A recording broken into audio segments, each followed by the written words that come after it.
the web, and HTTP. In the last video, we discussed network applications in detail. In this video, we will discuss one of the most popular network applications, the World Wide Web, and its application layer protocol, Hypertext Transfer Protocol, or HTTP. So let us start. Initially, the internet was primarily used by researchers, academics, and university students. It was not popular among the general public. The internet gained popularity after the arrival of the most popular network application, the World Wide Web. With the arrival of the World Wide Web, people were able to build their websites at extremely low cost. With websites, people were able to share information, online shopping, book travel tickets, news updates, and so on. People get information whenever they want. They did not adjust their time as per the schedule of radio and TV broadcasts. These features made World Wide Web popular among the general public. World Wide Web is one of the network applications, and we know that network applications can have two types of architectures: client-server architecture and peer-to-peer architecture. We discussed these architectures in the last video. World Wide Web, or in short, the web, uses client-server architecture. Here, the client is a device which requests web pages, and the server is a device which stores and shares web pages. What is a web page? It is a single document which is accessible via a web browser. For example, this URL represents a single web page.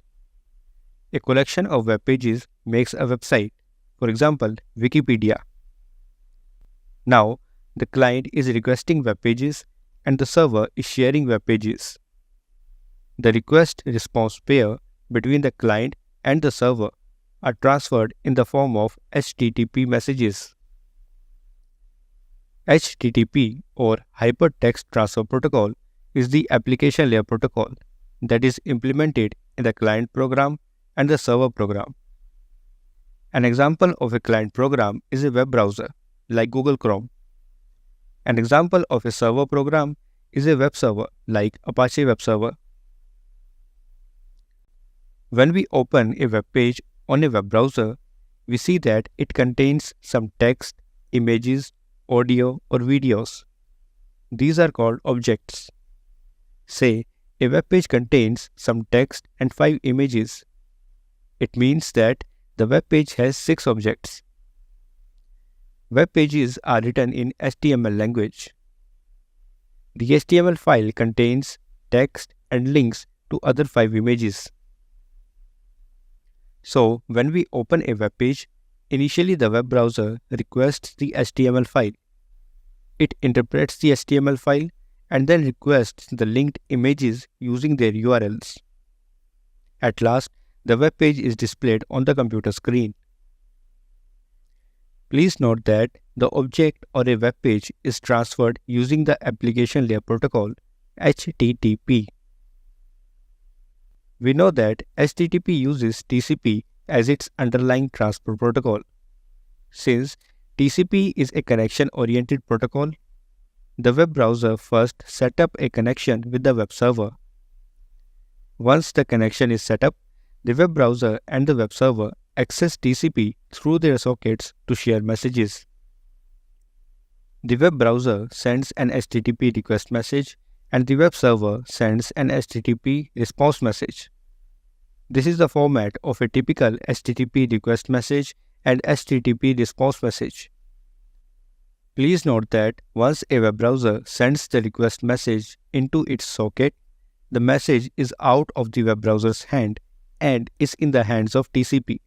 Now, one of the services of TCP is reliable data transfer. We discussed this in the last video. So, the HTTP request message sent by the web browser will arrive intact at the web server. Similarly, an HTTP response message from the web server arrives intact at the web browser. HTTP need not to worry about the data loss. It is the job of TCP and the lower layer protocols. Let us first discuss the HTTP request message. Here, the first line is called the request line and the next lines are called header lines. At last, we have entity body. The request line has three fields: method, URL, and HTTP version. The HTTP version field stores the HTTP version a web browser implements. In this example, it is HTTP 1.1. URL field stores the URL of the requested object. Here, it is /dir/page.html. URL can be absolute or relative. For example, in this URL, we have protocol, domain, and path. URLs having protocol, domain, and path are called absolute URLs. On the other hand, URLs having only a path are called relative URLs. If the HTTP request message is first routed to a web cache, also called a proxy server, then the absolute address is maintained in the URL field. If the HTTP request message is directly routed to the origin server, then the relative URL is maintained in the URL field. The origin server is one that stores the original website. Method field can contain methods like get, post, head, put, delete, etc. The get method is used when a web browser requests an object from a web server. For example, entering a specific URL in the URL bar of the browser and hitting enter, or searching something in the search engine. Post method is used to submit data to the server for processing. For example, submitting a contact form on a website or submitting address details on an online e-commerce site. The information which an end user provides is sent in the entity body. The head method is used by the application developers for debugging. When a web server receives a request with the head method, it sends a response to the web browser without the requested object. Put method is used to upload an object to a specific directory on a server. Delete method is used to delete objects from the server. Now, header lines. Here, we have 4 header lines. The header host specifies the host on which the requested object resides. Connection close tells the web server that it can close the TCP connection after sending the requested object. User agent indicates the browser type. Accept language indicates that the French version of the requested object is preferred. So, this is the typical format of the HTTP request message. Now, let us discuss HTTP response message. Consider this as the response message for the previous request message.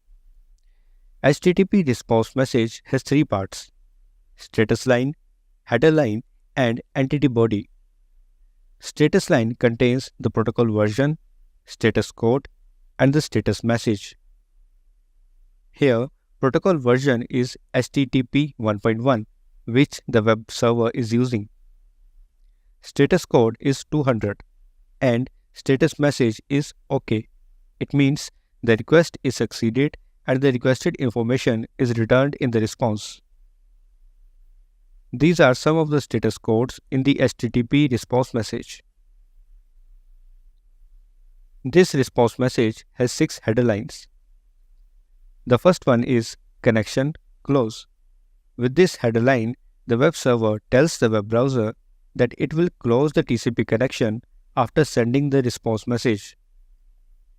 Date header line indicates the date and time when the web server generates the response message. Server header line indicates the response message is generated by the Apache web server. Last modified header line indicates the date and time when the object was created or last modified in the server. Content length header line indicates the number of bytes in the object sent in the response message. Content type header line indicates the type of the object in the entity body. Here, it is HTML text. At last, we have entity body. It contains the requested object. So, this is the typical format of the HTTP response message. Please note that HTTP is a stateless protocol because HTTP servers do not store any information about the clients. This means that if a web browser requests the same object twice within few seconds, the web server shares the same file again instead of replying that the requested file is already shared. So in this video, we learned World Wide Web, Hypertext Transfer Protocol, HTTP request message, and response message. In the next video, we will discuss HTTP with persistent and non-persistent TCP connections.